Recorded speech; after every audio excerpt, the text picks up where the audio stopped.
There is so much chatter in agent circles right now about how to script and navigate this new market. While this is a worthwhile conversation, it has always and will always come down to setting the right expectations with your sellers. The new narrative is the historical narrative.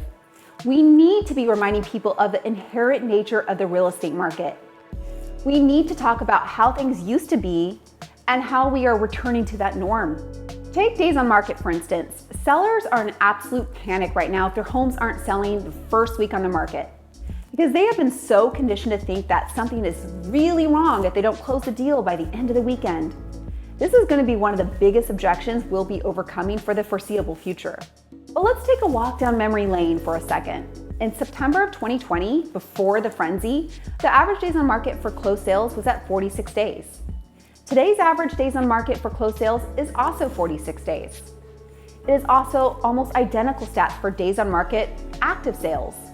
For September 2020, it was 69 days on market, and today's average market for active sales is 66 days.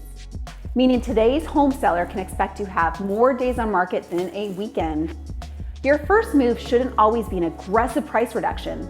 We have to remember supply and demand, those two basic levers of economics.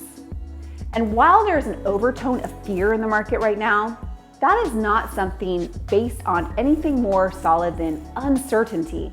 Yes, demand will be much lower with rates so high, but the thing everyone has to fear most is an overabundance of supply. Right now, the evidence points the opposite way. New supply is tight and looks likely to remain that way for some time. It's always important to contextualize your stats. While the median home sales price is down $35,000 from last quarter, it's still up $115,000 from 2 years ago. Understanding the market from a large perspective is going to benefit you and your clients. A common objection I get from sellers is, I don't want to sell because I would lose money. They're worried that their equity is going down, but the reality is sellers are still making a ton of money.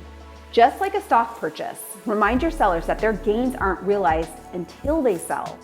Remind your buyers and sellers of the seasonality of the market and how selling during the holidays can actually be extremely beneficial. If you're an agent, this is a really great time of year to beat out the other agents who are taking the last quarter off, quite frankly. You can really spend time and work harder on your business and get your fair market share. Besides working hard, the best agents out there are collaborating with the best agents out there in the business through attending masterminds and events held by the brightest in the industry.